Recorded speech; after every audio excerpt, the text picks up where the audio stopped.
জনগোষ্ঠীৰ এই পদক্ষেপ সঁচাকৈ খুব প্ৰশংসনীয় পদক্ষেপ হয়। এই পদক্ষেপ হয়তো বহুতৰে কিছুমানে ল'ব পৰা নাই বুলিয়ে ভাবোঁ মই আৰু মইতো প্ৰথম মোৰ আচলতে ইনষ্টিটিউট আছে, ট্ৰেইনিং ইনষ্টিটিউট কাটিঙৰ, মই শিকাওঁ। মই তেনেকৈ আগত তেনেকুৱাকৈ পোৱা নাই, এইবাৰ খুবেই ভাল লাগিছে এইফালৰ পৰা মই যে এনেকৈ পাইছোঁ।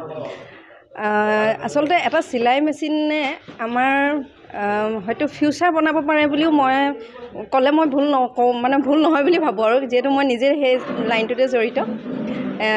আমাৰ এটা পৰিয়াল খুব ভালদৰে চলাব পাৰোঁ এটা মেচিনৰ জৰিয়তে।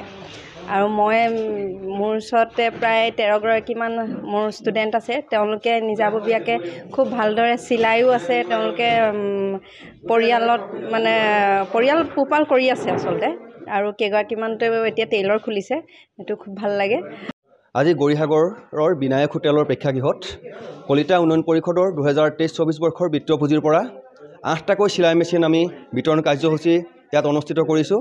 আশা কৰিছোঁ যিসকল হিতাধিকাৰীয়ে আমাৰ উন্নয়ন পৰিষদৰ তৰফৰ পৰা চিলাই মেচিন লাভ কৰিছে তেখেতলোকে আৰ্থিকভাৱে সচ্ছল হৈ আমাৰ জনগোষ্ঠীটোক অৰ্থনৈতিকভাৱে স্বাৱলম্বী হোৱাত সহায়ক হওক আৰু তেওঁলোকে নিজৰ লগতে আৰু 10 গৰাকী মহিলাক যাতে কৰ্মসংস্থাপন দি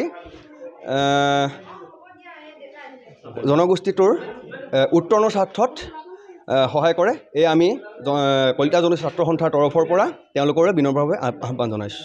ধন্যবাদ।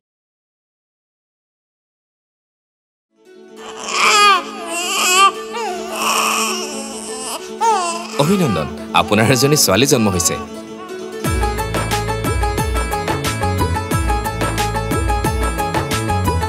লাহি পাহি এজনী